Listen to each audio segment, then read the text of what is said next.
Good evening, everybody, and good morning.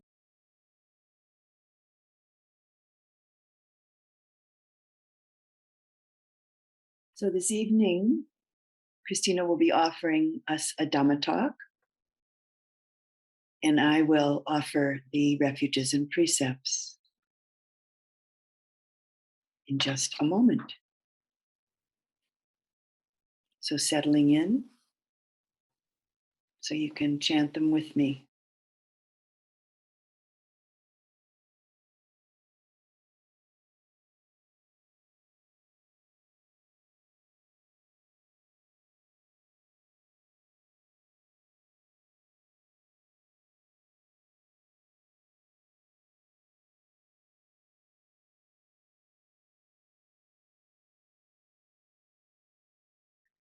Namo tassa bhagavato arahato samma sambuddhassa.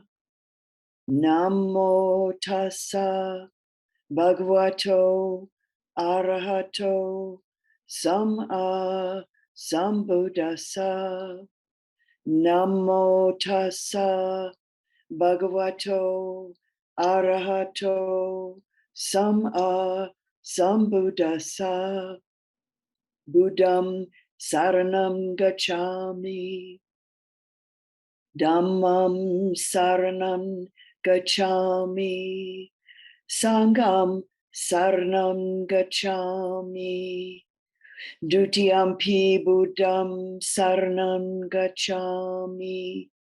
Dutiyampi dhammam saranam gacchami. Dutiyampi sangam saranam gacchami. Tatiyampi buddham saranam gacchami. Tatiyampi dhammam saranam gacchami.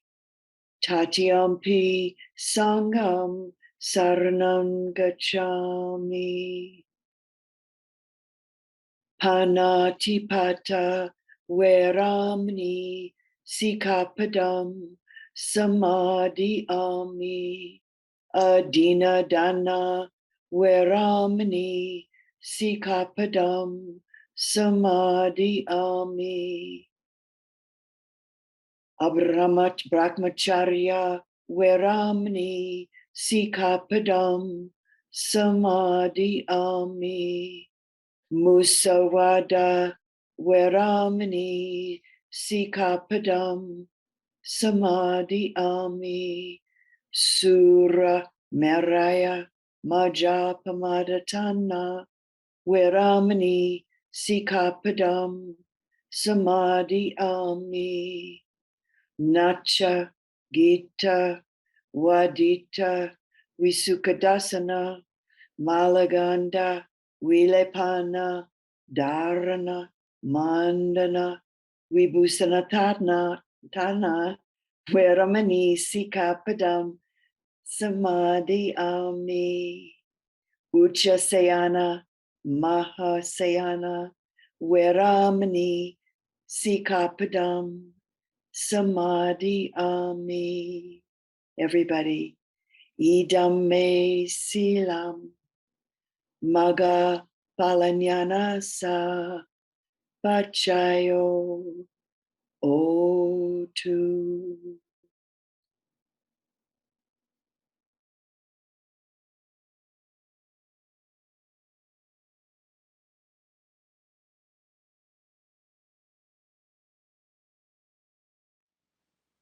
I must admit that when I sit here and look at all your faces, there is some longing that we could be in the same room together. So it's I just assisted at a live retreat at IMS, and just a felt sense of actually being in a room together. I can feel that there's some missing being in the actual room together, and yet I'm practicing with it. So, but anyway, it's so nice to be with all of you tonight. So I've called this talk Learning How to Harmonize with the Hindrances. And yesterday, Marcia, she talked about some of the wholesome qualities of mind that arise with this practice of concentration. And one of the things she was talking about how some of these wholesome qualities counteracts the usual 5 hindrances. So with the wholesome quality of vitakka starting to appear through this concentration practice, that's often translated as aiming of the attention. And that wholesome quality counteracts or suppresses the hindrance of sloth and torpor. And then there's the quality of vichaya, it's often translated as sustaining of attention. And that counteracts doubt. And then there's the unfolding or rising of this quality of piti, this wholesome quality, which is often translated into piti. And this counteracts the hindrance of ill will. And then there's this opening to this quality of sukha, which in English is often translated as happiness or contentment. And this counteracts the hindrance of restlessness and remorse. And then the last is also called jhana factor. The last jhana factor is the quality of ekaggata, or in English, one-pointedness. And this counteracts this hindrance of sense desire. So in these 5 mental factors, each of them gaining strength through our concentration practice and also coming into balance with each other, then the hindrances in the mind are temporarily suppressed. And the mind sort of moves into a place of unification, a place of harmony, a deep state of inner balance, a deep place of samadhi. And this all sounds very wonderful. And indeed, it is very wonderful. But yet, until there's momentum enough in our concentration practice, we'll all have to work through the territory of the hindrances. So at some point, again, there will be momentum enough with the concentration that these hindrances will fall away by themselves. But up until that point, we need skillful means for how to work with these hindrances. So looking to some of the suttas for advice, we'll see that often the Buddha simply said, abandon the hindrances and now go into jhanas. So I don't know if any of you have encountered this, but sometimes that seems to be the advice, that we simply just abandon them and then we just move on with the concentration practice. And I think with a Buddha mind, we might be able to do that, but for most of us, we may need a little bit more guidance around how to actually work with the hindrances in a skillful way. So that's what I want to talk about tonight, is how we can skillfully and harmonize with the hindrances and not get into a battle with the hindrances as they arise in the mind. So as a rule of thumb in the concentration practice, we let the hindrances be more in the background if we can. And we come back to our primary meditation object, the object of the breath. So we may briefly acknowledge the hindrances when they come up, and we may say there's sleepiness, there's restlessness. And then we come back and we try to stay with the breath sensations at the anapana spot. And as we've talked about a little bit, this concentration is really strengthened by ease. And this is one of the reasons why we don't give a lot of attention to difficult mind states like the hindrances, if we can avoid giving a lot of attention to them, unless they really grab our attention. So in general, the more attention we can devote to the more easeful part of our experience, the more concentration will actually grow. And the more attention we tend to give to difficult mind states, the more they tend to grow. So to the best of our ability, we try to let the hindrances coexist in the background of our experience, acknowledging them but not giving them a whole lot of attention. So in my own practice, this really took me quite a long time to learn. So because of my cultural and personal conditioning, led me to quickly focus in on difficulties in my mind. So when I noticed tiredness, doubt, or restlessness, I would move into investigation, analyzing, scrutinizing these difficult experiences in my mind.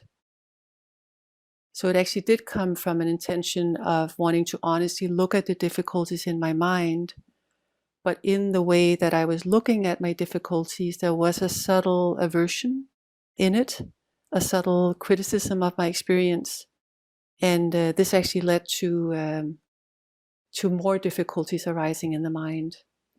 And at the same time, I wasn't really acknowledging or paying attention to the more wholesome qualities also developing in my mind, because my mind tends to get really focused on the challenges. So as we know, the proximate cause for concentration to grow is the wholesome joy that we talked about. So we really want to learn how to be mindful with the goodness within ourselves and in other beings in support of this development of concentration.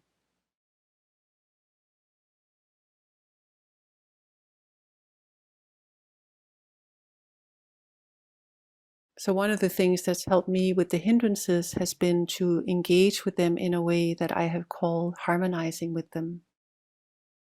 And what does it mean to harmonize with the hindrances? Well, what does it mean to harmonize? It means to bring different energies into harmony with each other so that they can actually work together and coexist rather than being in a battle with each other. So like in martial arts, where we disarm our opponent by softening and yielding to their force rather than tightening and contracting with the force coming at us. And that's the same way with the hindrances. Can we soften around it and yield to them rather than get into a battle with them? Another image that might illustrate this is welcoming the hindrances like we would a grumpy family member with an open and yielding attitude. So we might give this grumpy family member a little bit of time to vent their distress. We may listen to them gently as they're talking and venting. We may give their hand a squeeze, but we won't go into the big story with them. And at some point, maybe we'll try to redirect their attention to something beautiful, like the beautiful view or something good in their experience. So we're redirecting attention to where there's more ease. So again, when we harmonize with the hindrances, we open to them and we let them be there, but we don't allow them to take over our whole mind and our whole practice. Marcia offered the image of water rolling over the back of a duck, and this might be another image for how we can harmonize with the experience as it happens, rather than fighting it.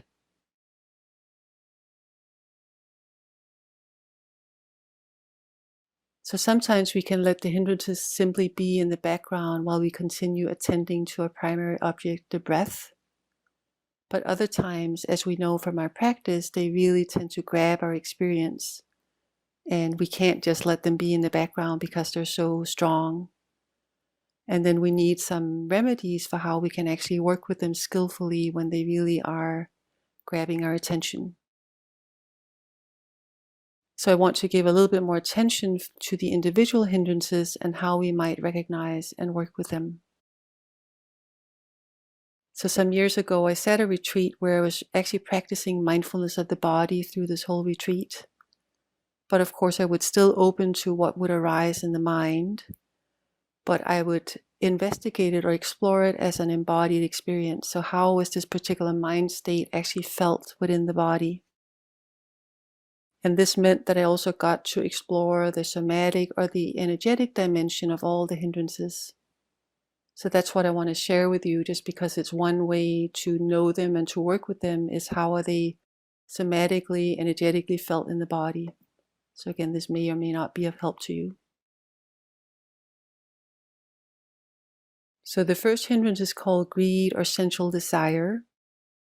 And with this hindrance, we desire or we crave pleasant experiences arising through the six sense doors. So it might be pleasant body sensations, pleasant smells, pleasant sights, or even pleasant thoughts that we start to crave. So pleasant experiences such as the body relaxing or feeling joy in our concentration practice, that will for sure arise at some point, and sometimes with longer stretches. So the experiencing of the pleasant is not the problem. It's a natural part of our practice that over time, more stretches of pleasant will start to arise as part of this practice. It only becomes a hindrance when we start to latch onto it, when we dwell on it, when we seek more of it, and when we start to desire pleasant experiences. So energetically, at least for me, this craving feels like being pulled forward, and there can be some sense of contraction in the body, a tightening. So it's almost like there's a leaning forward, wanting more of it, contracting around it. And the experience is that we can't quite find ease in this moment, and so we thirst for another more satisfying experience. So, and if we're already in a pleasant experience, we may daydream of another experience in the future. So it takes us out of the here and now practice, and we're caught chasing pleasant experiences rather than just being here right now with what's actually happening in this moment. So sensual desires as a hindrance can come in many forms in our meditation.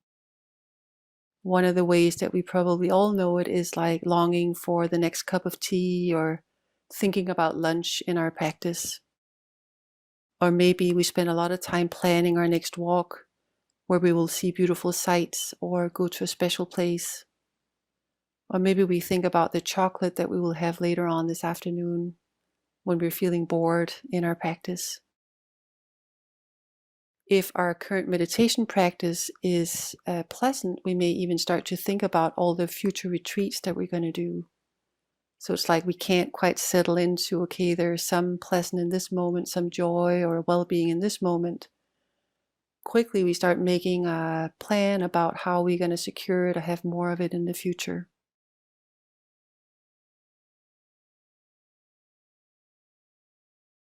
So one difficulty with this hindrance of sensual desire is that it can be really hard to catch it. And I think it's because as human beings, we're so programmed to take pleasant states as our natural state, and unpleasant states as something foreign to us.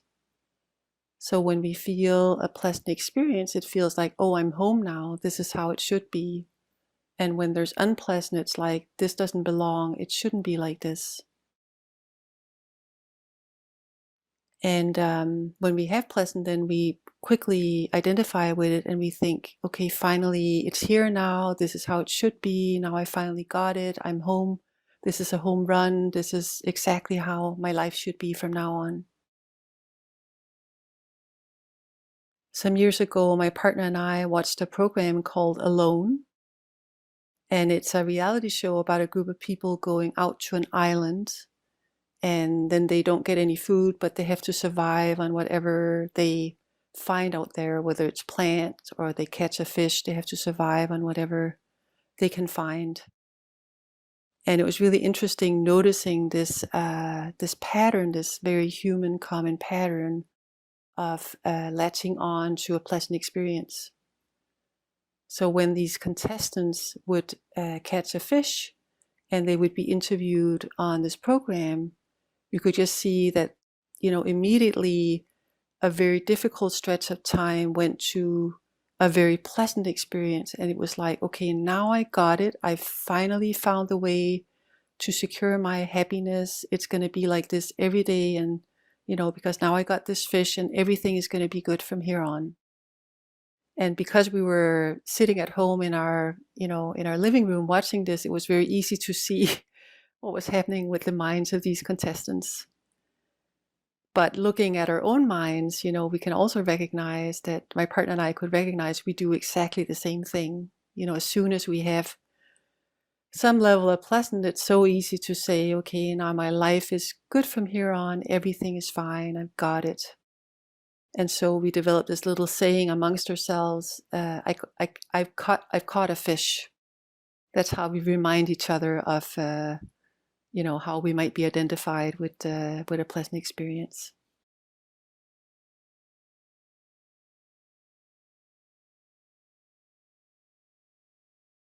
So what's really interesting about sensual desire is that we often start to crave things such as a lunch because we think that the pleasantness is somehow in the lunch. But when we look a little bit closer, we see that the attachment is not to the lunch itself, but it might be just to the pleasant experience we get from fantasizing about the lunch. So many of you are familiar with the acronym of RAIN that was developed by the Vipassana teacher Michelle McDonald. And this tool can be really helpful when the hindrances are strong in our minds. So I'm going to go through that technique. So the R stands for recognizing what is happening, recognizing that a hindrance is here. And if we can, naming the hindrance is really helpful. So as mentioned, sensual desire can be really hard to recognize as it feels so natural, like it feels like it should be here. However, we might recognize it as fantasies about getting more, getting closer to something that we desire. Fantasies about, for example, the cup of tea or lunch or whatever the fantasy is about. Or sometimes it's fear of losing what we already have and what we want to keep. So the first step is recognizing that a hindrance is here. And then the A stands for accept. So with this A, we're accepting that the mind is overtaken by the hindrance, in this situation, sensual desire. And then I stands for investigation, and that means that we get curious about our experience. So when we bring curiosity to desire and attachment, we step out of the storyline and into the more energetic or felt sense experience of the feeling of sensual desire. So we might ask ourselves, like, how is this desire felt in the body? What are some of the urges that goes along with this sensual desire? Does it stay at the same level, or does it change and fluctuate? And what might be the inner dialogue in the mind around the sensual desire? So as we've all noticed, the mind is most often in the future and the past, but the body is in the here and now. Body sensations is a direct doorway to come into the here and now. So by releasing the story, if we can, and coming into the body, we come right back into practice and we disengage from the papancha, the proliferation of mind that often comes along with hindrances. So N stands for non-identification, and this is seeing our experiences impersonal, seeing it as a conditioned state of mind, not permanent. It's arising out of causes and conditions. So this is not me, this is not mine, I am not this. So with desire and attachment, we remember that this is really an impersonal energy that's common to all human beings, maybe except for those that are already enlightened or very close to enlightenment. We all get to experience this essential desire and this attachment to varying degrees. So it has to do with these deeper patterns of greed, hatred, and delusion that the Buddha pointed us to. So again, they will eventually be uprooted, but until then, we have to see them arise within our own mind stream and find a way to again work with them skillfully. So when we identify with the hindrance of sensual desire, it naturally loses its power and it falls away because we're no longer feeding the storyline associated with the sensual desire. The second hindrance is called the ill will or aversion. And when ill will and aversion is strong in the mind, our mind is constantly picking up signs of disliking in whatever we're paying attention to. So again, greed and sensual desire is always looking at what do we like. That's what we get drawn into, what is beautiful, what's pleasant, what we like. And with aversion, it's like everything we look at, it's signs of disliking. I'm not liking this, I'm not liking that. So we may dislike ourselves or find faults in ourselves. We may dislike other people and judge them. We look for faults in them. We may dislike the particular meditation we're doing. We may dislike the teachers or the instructions. We may dislike how our bodies are feeling, and so on and so on and so on. So this hindrance is often easier to recognize as we are, when we're caught up in this hindrance, we are very aware that something is wrong. Something shouldn't be this way. Energetically, at least for me, it's felt like a pushing away or like a pulling back energy. So I feel my body pulling away from what I'm not liking. And sometimes it can also be a pushing away of what I'm not liking. So aversion often includes fear. And when we experience something as fearful, we often have this energetic response of somatically, as I talked about, pulling away. So what I learned about the function of emotions as a psychologist was that all emotions run, you could call it a biological program within our bodies, giving us really strong action prompts to respond or to act in certain ways. So when we interpret something as harmful or dangerous to us, it may either initiate a defend program or a flight program inside of us.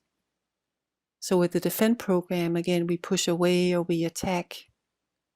We take actions to remove ourselves from what we don't like. And with the flight program, we're prompted to physically and mentally remove ourselves from the threat. We back off, we run. So one of the very painful experiences we sometimes have with ill will is towards ourselves. And this can come in the form of self-criticism. So there might be this inner voice pointing out our mistakes we've made or imperfect qualities we believe that we have. So it's like a subtle tightening in the mind, reminding ourselves to be better and do more. However, it can also come in the form of a lot of self-loathing. And there's sort of like almost like energetically we yell at ourselves or punish ourselves. So in concentration practice, this may show as judging ourselves for not being able to stay with the breath, or judging ourselves for feeling restless or tired, or thinking that we're somehow defective or bad people if we're incapable of doing this practice. And then with that judging, there's just layers and layers of aversion and suffering on top of suffering. So this pattern of self-criticism and self-loathing can be very painful for us. When the mind is overtaken by the hindrance of ill will, we want to, again, first of all, recognize it and name it to the best of our ability.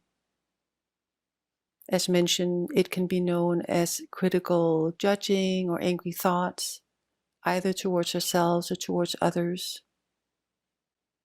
So we want to practice, if we can, stepping out of the storyline and see if we can feel the aversion and the anger just as an energy in the body, and explore how it feels. Maybe there is a sense of burning or tightening or a general sense of unease in the body. We may also explore what the mind is saying, but without getting involved in it. So it can be almost like we're hearing the angry thoughts from the outside. Maybe even saying the thoughts out loud has sometimes helped me as a way, again, to keep a distance if there's a lot of angry thoughts, to in some ways say them out loud to myself, and that way there can be a distance to them. So it can be helpful for us to recognize that when we dwell a lot in angry thoughts, it's like drinking poison thinking that someone else will die. So these angry thoughts, maybe they're about someone else, what someone did in the past, or something we're really upset about with someone else. But in some ways, going over them in our minds, we're just in some ways poisoning our own minds. So we may use walking practice as a way to release the angry energy and the angry thoughts into the ground. So as we walk, we can imagine that with each step, we're just releasing the anger into the ground. We may also see if we can bring loving kindness and metta to the practice, as this is actually considered a remedy for ill will. Metta is in fact the opposite of ill will. So I think over time, our mindfulness and metta comes more and more together and really starts to become very closely connected. So often over time, our mindfulness naturally really gets infused with this kind metta quality, this quality of patience that Marcia was talking about. And an image of this coming together of metta and mindfulness might be the image of the sun. So the sun is illuminating what it's shining on. That's like mindfulness, the illumination of the sun. But it also has this warm quality of metta in it. So this image of the sun that both is shining clearly on our hindrances, but also has the warmth of the sun to soften the ill will. That might be a way that we can practice being with our aversion.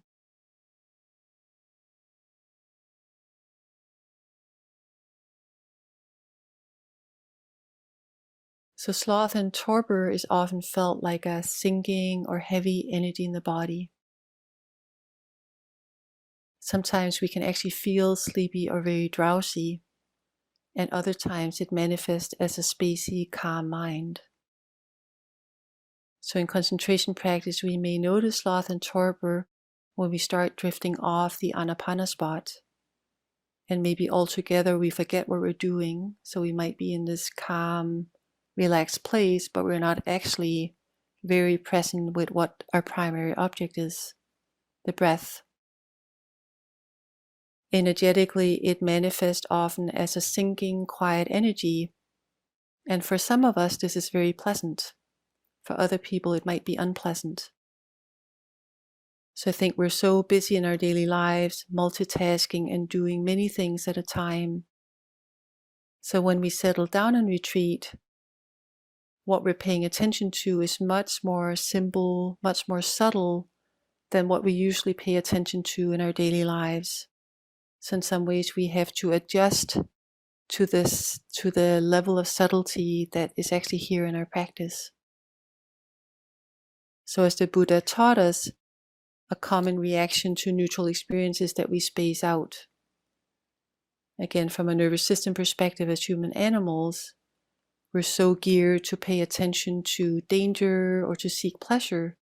So when our experiences in practice starts to become more subtle, and there might be more neutral feeling tone, it's very understandable for us that it's not that easy for us to keep the attention with these very subtle experiences.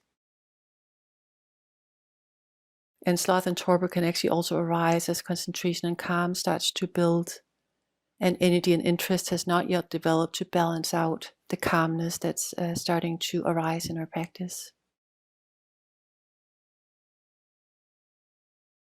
So as mentioned, it's quite natural for sleepiness and drowsiness to show in the beginning of a retreat as our energy is balancing out.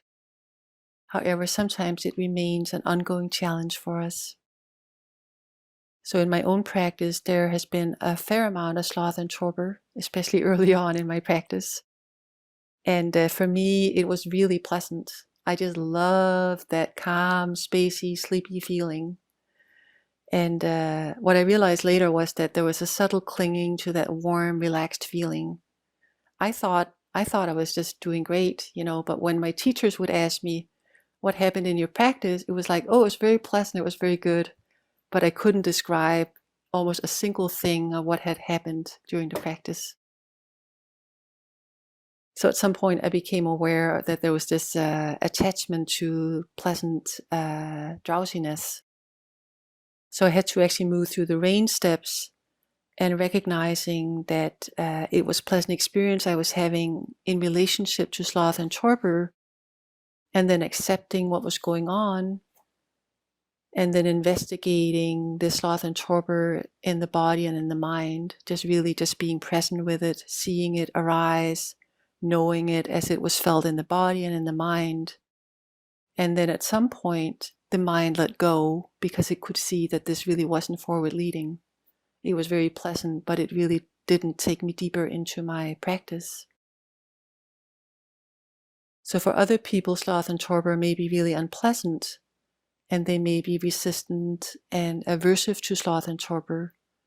And what I've often seen is that then people try to stir up a lot of energy trying to counteract the sleepiness. And then they might end up having a lot of restlessness just because they're trying to counteract the sleepiness with more energy.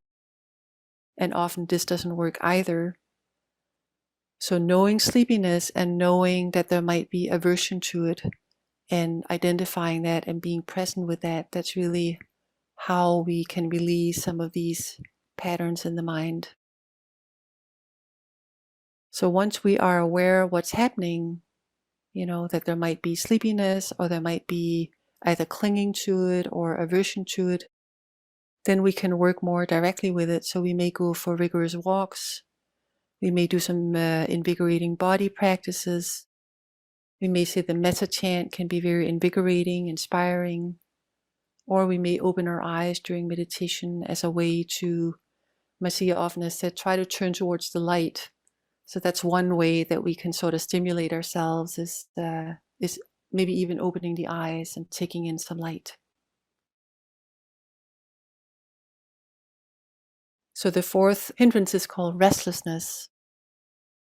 And whereas sloth and torpor is felt as a very quiet and sinking energy, restlessness is often felt like too much energy. So energetically, there can be buzzing or vibrating energy in the body and the mind. And sometimes it's felt mostly in the body as difficulty sitting still.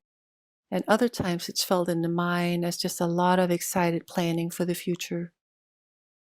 Sometimes as anxious ruminations about the past or future, and maybe as regrets about things we've said or done in the past. So as we've explored, remorse for harm that we've caused in the past can actually be good and a healthy part of the purification process.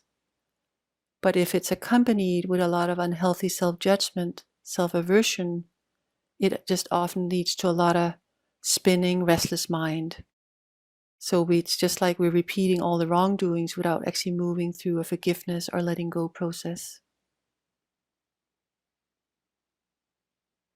So what can happen as well is that we sometimes get overexcited with the concentration practice. So sometimes there can be this deepening into a lot of joy and a lot of excitement in the practice. And sometimes it can feel like there's not enough space within our system to hold this joy. That's at least been my experience. So there's just a lot of rising up of this joyous energy, but it's like there's not enough space for it. And then sometimes this joy goes into a lot of thinking. That's been my experience. And there's an inability to actually settle into the practice because now the mind is getting really agitated with a lot of, plans about the future and happy thoughts. So as with sloth and torpor, it can also be a sign of energy balancing out at the beginning of a retreat when there is a lot of restlessness. And again, we can see if we can step out of the storyline connected with restlessness and just feel the energy in the body. Again, maybe as a buzzing, vibrating, pulsing feeling.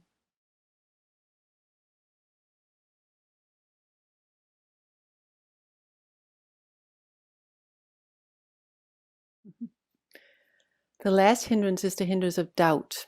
And for many of us, this may be the hardest one for us to identify as a hindrance. It often comes in the form of a rational, clever voice, questioning ourselves and our own ability to practice, maybe even questioning the way that we're practicing, and sometimes questioning whether we should even be practicing. So we're often really identified with this questioning voice. I think we use it all the time in our lives to navigate all the choices that we're bombarded with. In our culture, we are asked to learn to ask a lot of critical questions and not just do as we're told. So it's not so strange that we bring this voice into our practice and that we identify with it so strongly. because we use it so much in our daily life to analyze, to understand what's happening around us in a complex world. Energetically, doubt can be felt as a standstill or as a freeze. We basically stop practicing and we hold our breaths until we know what to do. When doubt overtakes us, we spend more time thinking about practice than actually practicing. Doubt may show up as many questions about our practice. Maybe, should I walk? Should I sit? Should I notice my breath here? Should I notice my breath in my belly? Should I count my breath? Or should I just notice the in and the out breaths? And sometimes even, should I practice or not? These are all the voices of doubt. The opposite to doubt is to have confidence in ourselves, our practice, and the bigger benefit of our practice. The paradox with confidence is that the practice continually calls us into not knowing. So each moment, as we see in this practice, is totally unique, and we're called to open to this uniqueness again and again and again. We simply cannot know what will arise in the next moment, and we can't know how this retreat will unfold for us.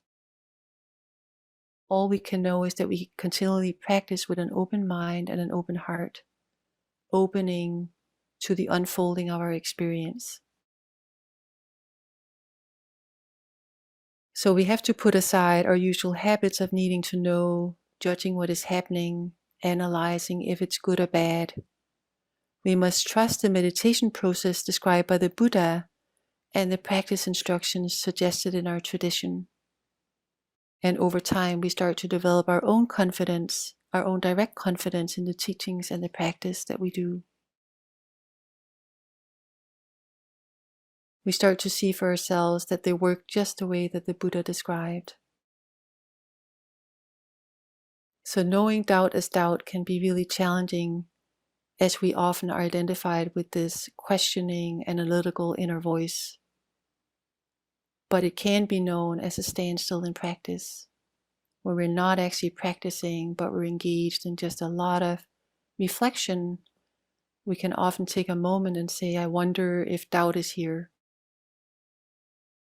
Getting clarity is the immediate remedy for this doubt. So bringing the questions we have up to the teachers can be really helpful. But even after we brought up the questions to the teacher, if the doubt just continues on, we can use the RAIN tools to help us recognize doubt as a hindrance. Once again, then we can explore how it's felt in the body and in the mind. And we might try to encourage ourselves to simply do the practice and follow the instructions that are given to us. It can be helpful to remind ourselves that we're here for just a short time. Although we for sure cannot know that this practice will benefit us, we can probably know that it won't harm us. And we can probably also trust that it probably will benefit us. So in my own practice, I've sometimes approached this retreat practice as a job or an assignment that's given to me.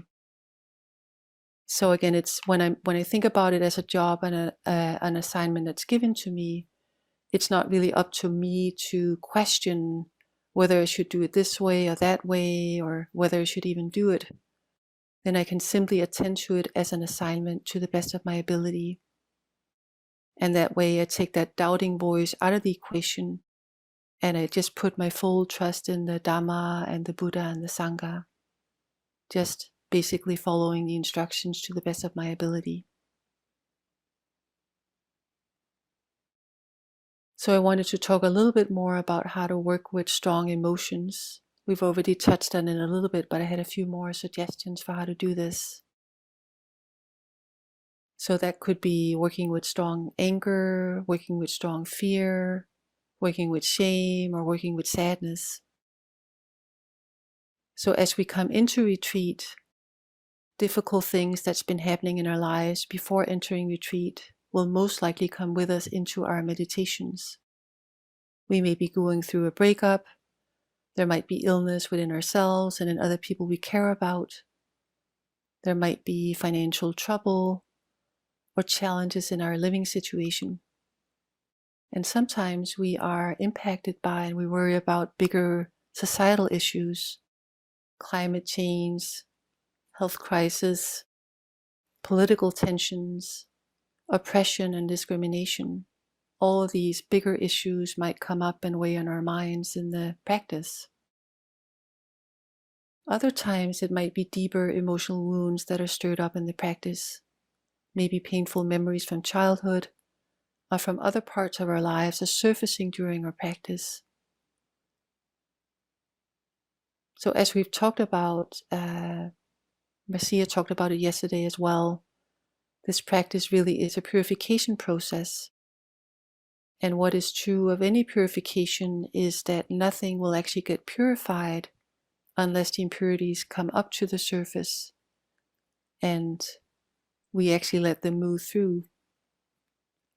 So in this respect, we're right on track when challenging things come up in our practice. Again, because this practice is purifying, so it will naturally stir up and bring up any difficulties that we might have. So one of the ways that this concentration practice is purifying is that it enlarges everything that comes up in the mind. You may already have started to notice this. So whether it's wholesome or unwholesome, pleasant or unpleasant, the concentration in some ways is a spotlight on whatever is coming up in our minds. So when deep emotional patterns arise in this practice, often they're much more pronounced than they are in daily life. So again, it's like this one pointed focus that we are developing is like a strong spotlight. And when the spotlight sheds light on emotional patterns, often those emotions are really enlarged and highlighted. So in addition to the rain tools that I already offered, I wanted to offer a few more things that might help you with strong emotions. The first thing we can do is see if we can name the emotion and again go to the sensations that are associated with the emotion. And naming, for example, this is fear, this is sadness, this is anger. And then we can see if we can simply rest our awareness on what I call the edges of the emotion. So we're not going to the story and we're not letting our attention get pulled right into the center of the emotion. We're seeing if we can simply rest on the edges of whatever strong emotions are moving through our body-mind. And sometimes it can help to just put a hand on the heart, just as a way of bringing this friendly awareness to whatever is happening inside.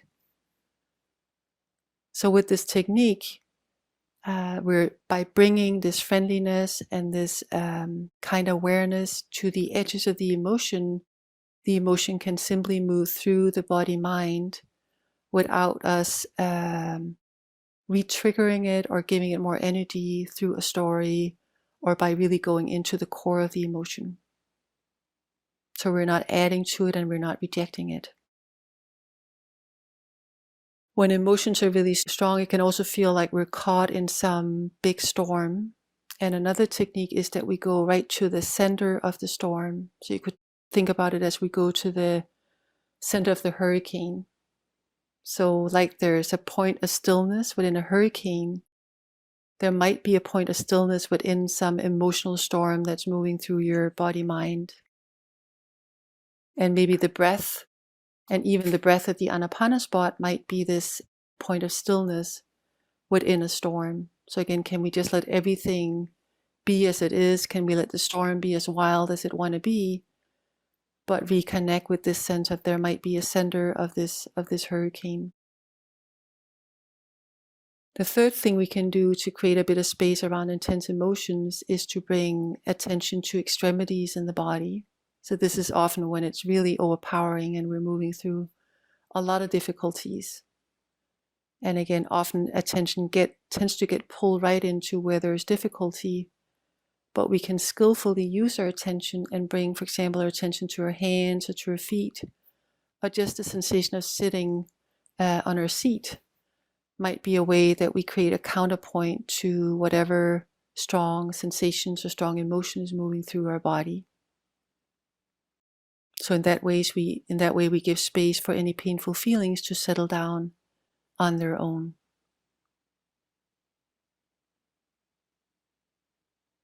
The image of an inner tangle has often been used in our tradition to describe all the ways that we suffer, all the ways that we get entangled in our thoughts, our emotions, and our bodily experiences. I think this image very precisely describes this sense of inner constriction and tightness that we often feel with challenging mind states. And maybe like we do with a real tangle, maybe if we are knitting and there's a tangle in, I think it's called yarn, that we're knitting with, we might start to try to pull on the edges of that tangle to see if we can untangle it. And as we start pulling on the edges of the tangle, often what we'll see is that the tangle starts to get tighter and tighter and tighter. And then we might get more desperate and we pull it even harder. And then it gets into this really, really tight knot. So all the suggestions that I offered here today throughout this talk are really suggestions for how we can untangle this tangle. And in many ways, it's about how can we create space around a tight tangle in the mind. How can we skillfully be with the tangle so that we're not accidentally creating more tightness, but we're giving space so that the tangle has space to untangle. So as I said in the beginning of this talk, I called it harmonizing with the hindrances. And again, to harmonize means not to get in a battle with ourselves, but rather to bring this gentleness, this patience, and this clarity to difficult mind states as they come up in our practice. Another way of saying this is that we invite a metta attitude, an attitude of friendliness to our difficulties. So as I described earlier, and you know from this from your own practice, with aversion, there's often this pushing away of the difficulties. With metta, with loving kindness, there is a letting everything belong. There's nothing in our experience that can't belong. Metta can hold everything with friendliness. So we can practice letting all our experiences belong just as they are. And we can also practice letting ourselves belong just as we are. So in the end here of this talk, I'd like to share what you could call it a metta prayer. And this is something that my partner shared with me. And my partner is also a Dhamma teacher. And so he offered this to his students. And now I'm offering it to you. So if it feels okay for you, you could try to close your eyes and just take in the words or keep your eyes open. So during hindrances or challenging times, may I love myself, especially when I can't. May I love myself when my mind wanders. May I love myself when sleepiness or restlessness arise. May I love myself when anger or boredom arise. May I love myself when craving or obsession arise. May I love myself when doubt arise. May I love myself when physical pain arise. May I love myself especially when I think that my practice sucks. So let's all take a moment and just sit together in silence.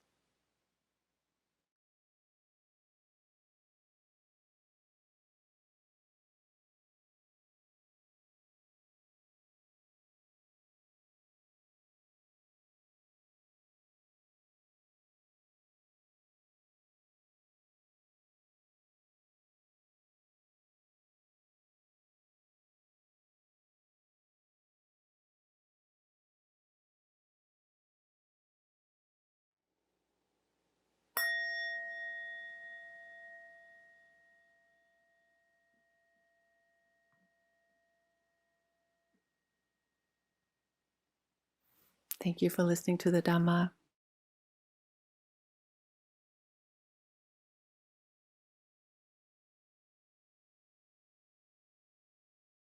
So now we will chant together the sharing of the blessings.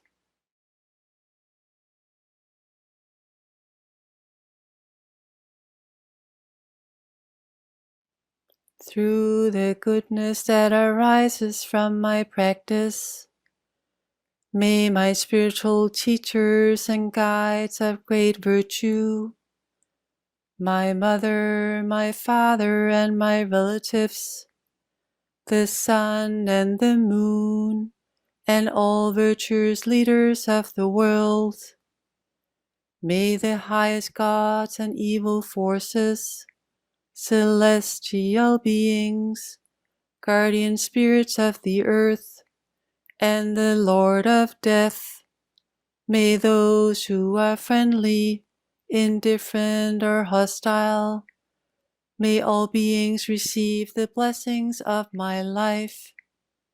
May they soon attain the threefold bliss and realize the deathless. Through the goodness that arises from my practice, and through this act of sharing, may all desires and attachment quickly cease, and all harmful states of mind, until I realize Nibbana in every kind of birth. May I have an upright mind, with mindfulness and wisdom, austerity and vigor. May the forces of delusions not take hold, nor weaken my resolve. The Buddha is my excellent refuge. Unsurpassed is the protection of the Dhamma. The solitary Buddha is my noble Lord. The Sangha is my supreme support. Through the supreme power of all of these, may darkness and delusion be dispelled.